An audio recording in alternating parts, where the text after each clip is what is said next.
Assalamualaikum warahmatullahi wabarakatuh. Waalaikumsalam warahmatullahi wabarakatuh. Perkenalkan, kami dari kelompok 2 mata kuliah Data Analitik dengan anggota Ya, Salsabila. Sari Urip Lestari. Sama Jauza Wardani. Saya Reina Ramadhania. Pada kesempatan ini, kami akan mempresentasikan hasil tugas besar kami yang berjudul Penerapan Data Analitik untuk data penjualan menggunakan Microsoft Power BI Desktop. Dalam presentasi kali ini, kami akan menjelaskan proses dari dataset yang digunakan, data cleaning, data modeling, pembuatan dashboard, hingga hasil analisis dan rekomendasi yang diperoleh dari data tersebut. Untuk selanjutnya, kami akan menjelaskan prosesnya. Selanjutnya saya akan menjelaskan latar belakang, yaitu di era digital saat ini, setiap perusahaan menghasilkan data dalam jumlah yang sangat besar setiap harinya, namun data tersebut belum tentu dapat langsung dimanfaatkan apabila masih berupa data mentah.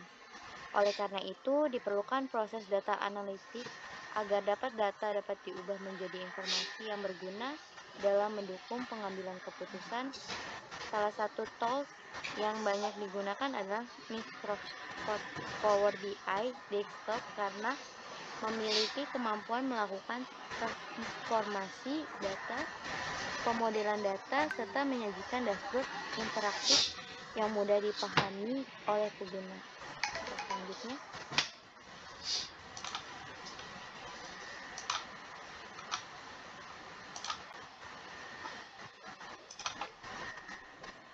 dan di sini ada proses dan tujuan dari proyek ini adalah mengolah dataset penjualan menggunakan Microsoft Power BI Desktop, melakukan proses data cleaning agar data siap dianalisis, membangun data modeling melalui relasi antar tabel, membuat dashboard interaktif, menghasilkan insight dan rekomendasi berdasarkan hasil analisis data penjualan.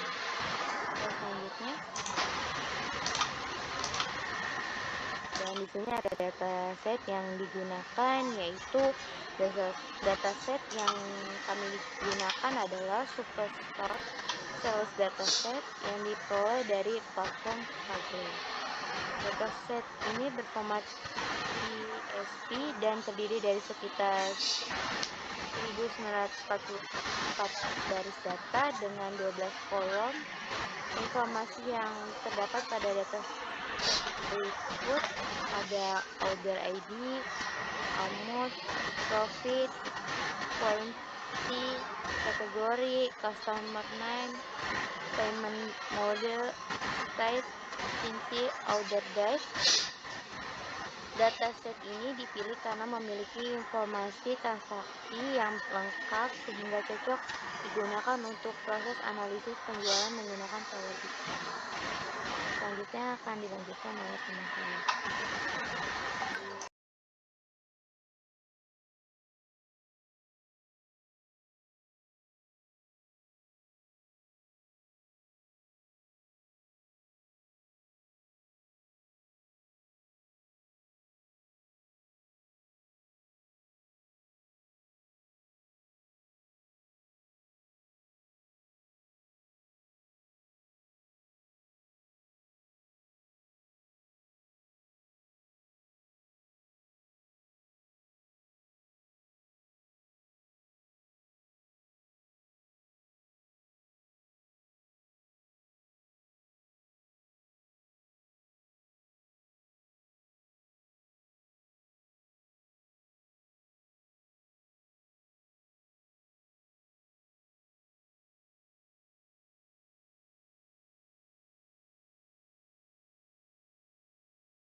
Data cleaning. Setelah dataset berhasil diimpor ke dalam Power BI, langkah berikutnya adalah melakukan data cleaning menggunakan Power Query Editor.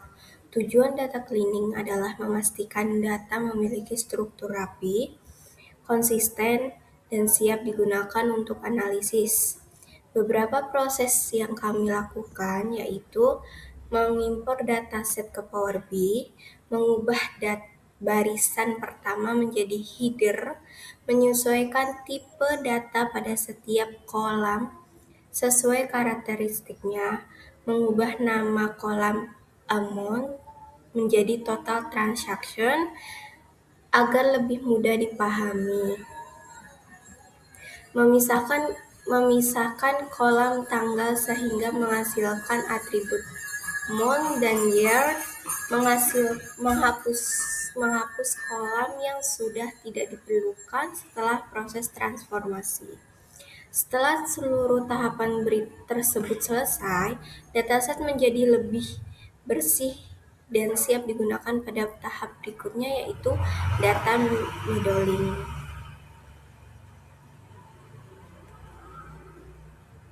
Setelah proses data cleaning selesai, dilakukan proses data modeling. Pada tahap ini, kami membangun struktur data agar lebih efisien, mudah dianalisis. Kami membuat dua tabel dimensi menggunakan fitur duplicate query, yaitu tabel kategori dan tabel location. Sedangkan tabel sales data tetap digunakan sebagai tempat penyimpan seluruh data transaksi. Selanjutnya, kami membangun relasi money-to-money antara tabel dimensi dengan tabel sales dataset.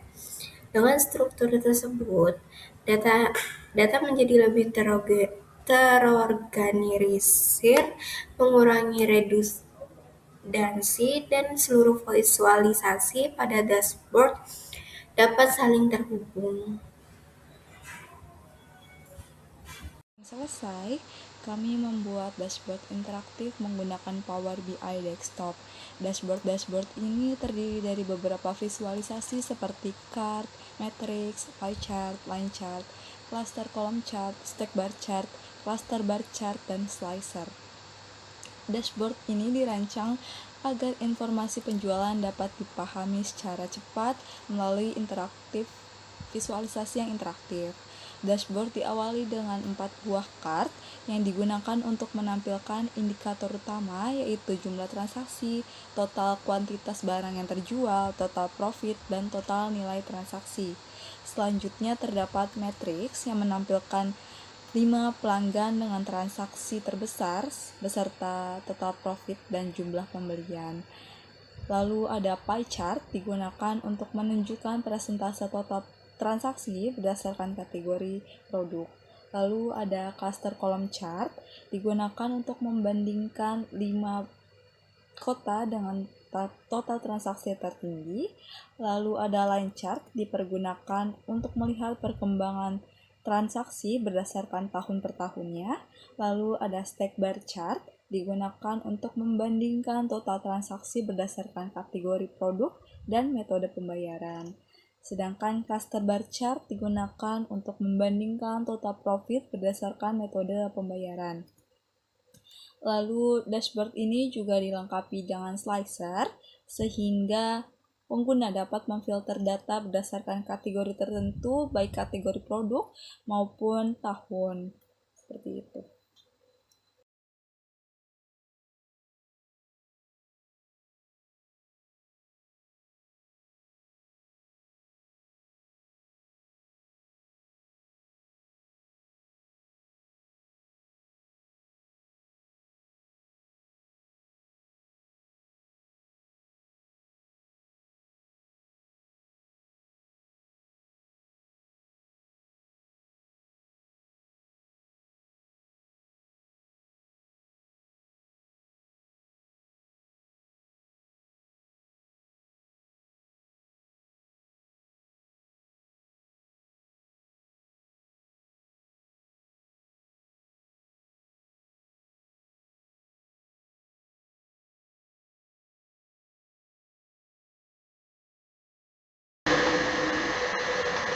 Berdasarkan dashboard yang telah kami buat, diperoleh beberapa hasil analisis. Total nilai transaksi mencapai sekitar 6 juta rupiah dengan total profit sekitar 1.610.000 rupiah, serta jumlah produk yang terjual mencapai sekitar 13.000 unit. Berdasarkan kategori produk, ketiga kategori ini memberikan kontribusi penjualan yang relatif dan seimbang. Hal ini menunjukkan bahwa perusahaan tidak bergantung pada satu kategori produk saja. Selanjutnya, berdasarkan wilayah, New York merupakan daerah dengan total transaksi tertinggi dibandingkan wilayah lainnya. Dari sisi metode pembayaran, cash on delivery atau COD menghasilkan profit paling besar dibandingkan metode pembayaran lainnya. Selain itu, dashboard juga menunjukkan bahwa pelanggan bernama Corey Evans memiliki nilai transaksi tertinggi sehingga menjadi salah satu pelanggan yang memberikan kontribusi terbesar terhadap pendapatan perusahaan.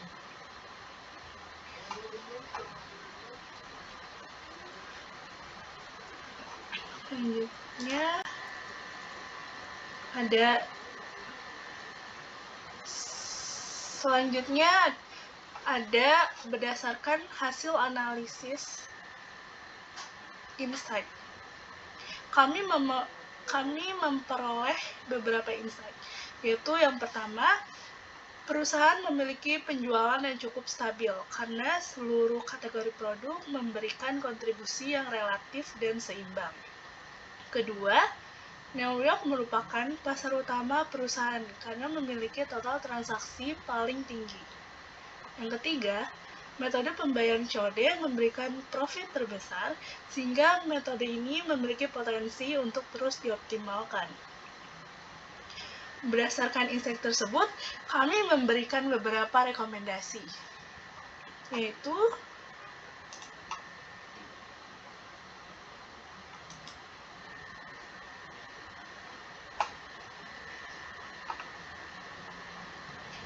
yang pertama, meningkatkan strategi pemasaran di wilayah selain New York agar distribusi penjualan menjadi lebih merata. Yang kedua, memberikan program loyalitas kepada pelanggan dengan nilai transaksi tinggi agar mereka tetap melakukan pembelian secara berkelanjutan.